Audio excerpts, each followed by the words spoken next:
ഇരിക്കാൻ പോലും കഴിയാത്ത ഒരു വലിയ ദുരന്തമാണ് ഉണ്ടായിരിക്കുന്നത്. ഒരു കുടുംബം മുഴുവനാണ്. ഒരാൾ ബാക്കിയുള്ള ആള് സർജറിക്ക് വിധേയനാവുകയാണ്. ഗുരുതരമാണ് അദ്ദേഹത്തിന്റെയും കാര്യം. 2 പെൺകുഞ്ഞുങ്ങൾ മാത്രമാണ് കുടുംബത്തിൽ ബാക്കിയുള്ളത്. വല്ലാത്തൊരു ദുരന്തമാണ്. ഇതെങ്ങനെ സംഭവിച്ചു? എന്താണ്?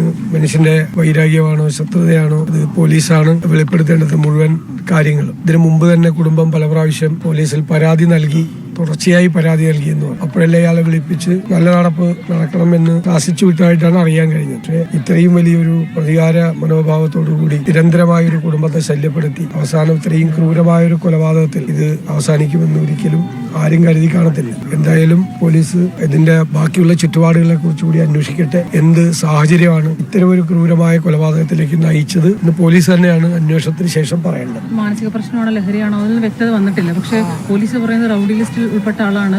മാസം വീട്ടിൽ വന്ന് പരിശോധന നടത്തിയിരുന്നു. ഇയാള് ബാംഗ്ലൂർക്ക് പോയതടക്കം പോലീസിന്റെ നിരീക്ഷണത്തിലുണ്ടായിരുന്നു. പക്ഷെ എന്നിട്ടും കൈവിട്ടു പോകാനുള്ള ഒരു സാഹചര്യത്തിലേക്ക് അത് എന്തായാലും സമനില തെറ്റിയ ആളൊന്നുമല്ലല്ലോ. ക്രിമിനൽ പശ്ചാത്തലമുള്ള ആളാണ്. ക്രിമിനൽ പശ്ചാത്തലമുള്ള ഒരാള് നിരന്തരമായി ഒരു കുടുംബത്തെ, ഞങ്ങളുടെ ആരെയും ശ്രദ്ധയിൽപ്പെട്ടിട്ടില്ല. ഞങ്ങളുടെ ആരെയും ശ്രദ്ധയിൽ അത് പെട്ടിരുന്നെങ്കിൽ തീർച്ചയായിട്ടും നമ്മൾ ഇടപെടുമായിരുന്നു. പോലീസിലെ മുതിർന്ന ഉദ്യോഗസ്ഥന്മാരോട് സംസാരിക്കുമായിരുന്നു. പോലീസിന്റെ മുമ്പിൽ ഇത്രയും ഉണ്ടായിട്ട് ഒരു ക്രിമിനൽ പശ്ചാത്തലമുള്ള ഒരു കുടുംബത്തെ നിരന്തരമായി ഇങ്ങനെ ഭീഷണിപ്പെടുത്തുകയും ഒക്കെ ചെയ്തുകൊണ്ട് ഇപ്പോഴാണ് പുറത്തു വരുന്നത്. ഇപ്പോഴാണ് ഞങ്ങൾ പോലും അറിയുന്നത്. ലോക്കലായിട്ടുള്ള ആളുകൾക്ക് പോലും അതിനെക്കുറിച്ച്, പഞ്ചായത്തുകാർക്കോ മെമ്പർമാർക്കോ ഒന്നും അതിനെക്കുറിച്ചുള്ള ഒരു പൊതുപ്രവർത്തകർക്കോ ആർക്കും ഇല്ല. ആരറിഞ്ഞാലും ഞങ്ങളെല്ലാം അറിയുമല്ലോ. അങ്ങനെ അറിഞ്ഞിട്ടില്ല. പക്ഷെ പോലീസിന് അറിയാമായിരുന്നു.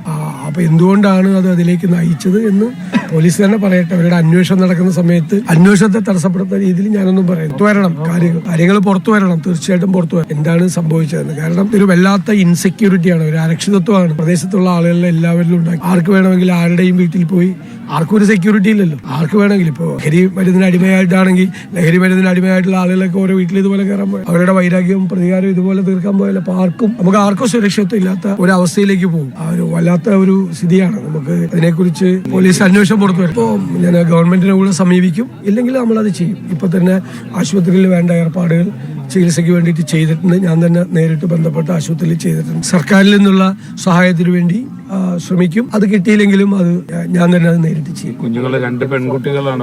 തീർച്ചയായിട്ടും അവരുടെ വിദ്യാഭ്യാസം ഉൾപ്പെടെയുള്ള കാര്യങ്ങൾ ശ്രദ്ധിക്കും. ഇവിടെ പറവൂര് പിന്നെ അങ്ങനെയുള്ള കാര്യങ്ങൾക്കൊക്കെ പ്രത്യേകമായ സംവിധാനമുണ്ട്. അതിക്രമം കണ്ടത് കൂടിയാണല്ലോ. തീർച്ചയായിട്ടും അവർക്ക് കൗൺസിലിംഗ് ഉൾപ്പെടെയുള്ള കാര്യങ്ങൾ ആ കുട്ടികൾക്ക് ചെയ്യുന്നതിനും അവരുടെ പഠനത്തിന് വേണ്ടിയിട്ടുള്ള കാര്യങ്ങളും അത് ഞങ്ങൾക്ക് ഇവിടെ ഒരു സംവിധാനമുണ്ട്. സംവിധാനത്തിന്റെ അടിസ്ഥാനത്തിൽ ചെയ്യും. ചികിത്സയ്ക്കും ബാക്കി കുടുംബത്തിനും സഹായങ്ങളും മറ്റു കാര്യങ്ങളും ചെയ്യുന്നതിന് വേണ്ടി സർക്കാരിനെ സമീപിക്കുകയും ചെയ്യും. സർക്കാർ അനുകൂലമായ നിലപാട് സ്വീകരിക്കുമെന്നാണ് ഞാൻ കരുതുന്നത്.